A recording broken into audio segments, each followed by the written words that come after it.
Avec le recul, je me rends compte que leur intégration s'est vraiment bien déroulée. Mm. L'intégration de notre deuxième groupe de 2018 a passé un peu comme dans du beurre, là, tellement que le premier groupe s'est bien enraciné, si on veut. C'est pour ça que l'expérience aujourd'hui que je vais plus vous parler, c'est plus de notre mission de 2017. Je me souviens que quand je suis revenu de Tunisie la première fois en 2017, j'ai su à ce moment-là qu'on avait vraiment un bon groupe, on avait de bons leaders. Mais j'ai surtout compris que notre plus gros challenge allait être au niveau de leur intégration. J'avais pas peur de leurs compétences techniques. Je savais qu'à ce niveau-là, il n'y aurait pas de problème. Je me doutais énormément que leur intégration dans...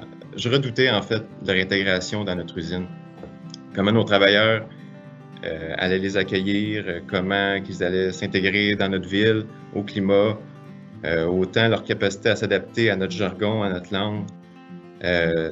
Donc, on pourrait dire que c'est vraiment au retour de Tunisie que la vraie mission a commencé, là, on pourrait dire ça de même. Parce que oui, il y avait toute la logistique du transport, la logistique du logement, que je considère quasiment comme un mal nécessaire. On a mis l'emphase à vraiment préparer le terrain avant leur arrivée.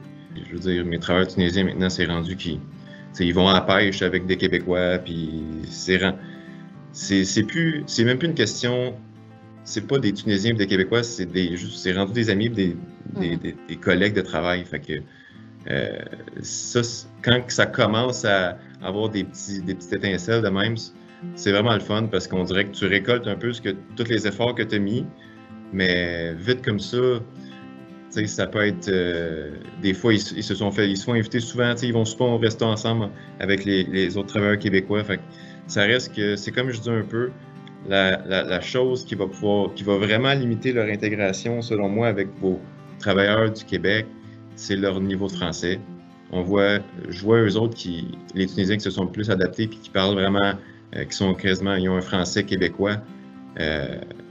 Leur intégration est complètement, en fait, ils sont plus intégrés, sont enracinés, si on veut, là, versus d'autres Tunisiens qui sont un peu plus timides, qui parlent un peu moins. C'est là que tu vois qu'eux autres, ils ont peut-être un peu moins ils développent moins d'affinité.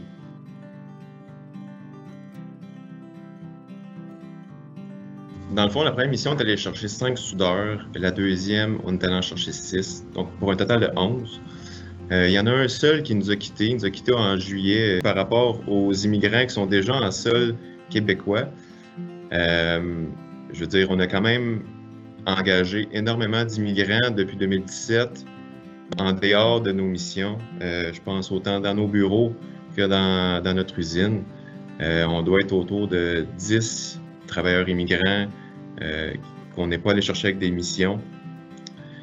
C'est sûr que ça n'apparaît pas dans le taux de rétention de nos missions, mais c'est ça, il n'y en a aucun qui est parti depuis ce temps-là. Mais on a des travailleurs de Colombie, des travailleurs du Sénégal, des travailleurs d'autres travailleurs de la Tunisie qu'on a engagés par la bande.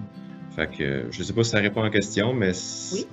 Maintenant, en 2020, c'est quasiment plus une question de mission. Je pense qu'il y a tellement d'autres options. Il y a plein d'autres options disponibles. Si vous pouvez juste même commencer à engager quelqu'un, que si vous, par exemple, faites une mission en Tunisie, vous êtes capable de trouver des soudeurs tunisiens en sol québécois pour même commencer à les intégrer pour pouvoir faciliter votre prochain recrutement, si on veut.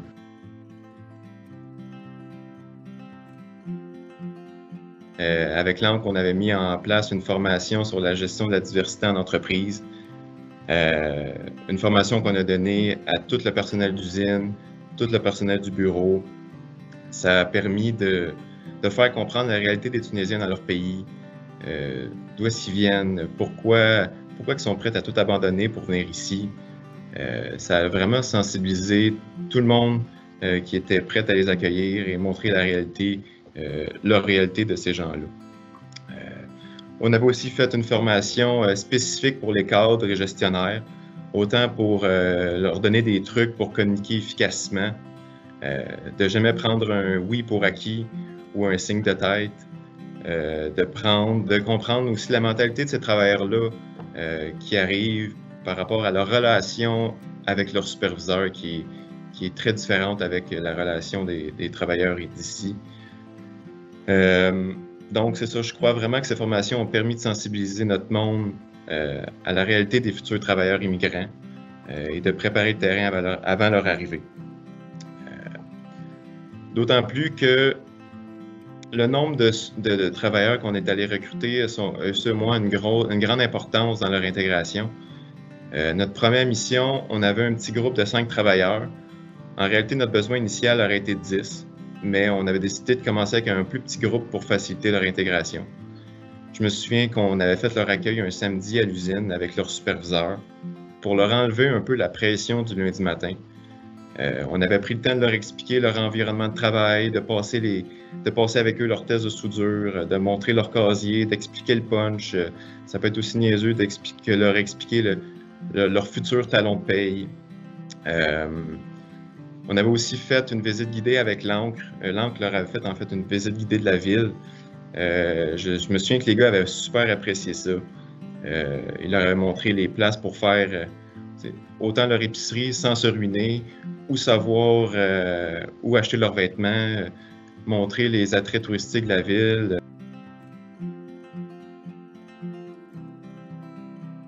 Mon premier conseil, ça serait de vous déplacer en personne pour votre mission si vous faites une mission. De bien comprendre les motivations de ces travailleurs-là avant de les recruter. Pourquoi? Qu'est-ce qui les motive à venir au Québec? De préparer le terrain avant de leur arriver, comme j'ai dit, de sensibiliser votre monde à l'interne. Si vous faites une mission, gardez votre groupe de travailleurs le plus petit possible, en tout cas votre premier, pour faciliter leur intégration avec vos travailleurs actuels. Je pense que la dernière chose que vous voulez voir, c'est des travailleurs qui se mêlent pas à votre groupe. Je pense à ce qu'on avait fait. Si par exemple, vous avez 2 chiffres de travail, n'hésitez pas à les séparer. Séparer votre groupe en 2. Même si des fois c'est plus de logistique pour le transport, je crois que ça en vaut l'effort. Moi, on leur avait assigné des mentors. Ça a vraiment été bénéfique.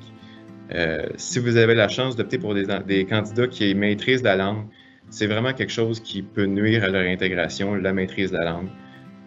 Bref, je crois qu'il faut le faire pour les bonnes raisons et garder en tête que vous n'allez pas nécessairement juste chercher des travailleurs, mais vous allez chercher vraiment des êtres humains avant tout.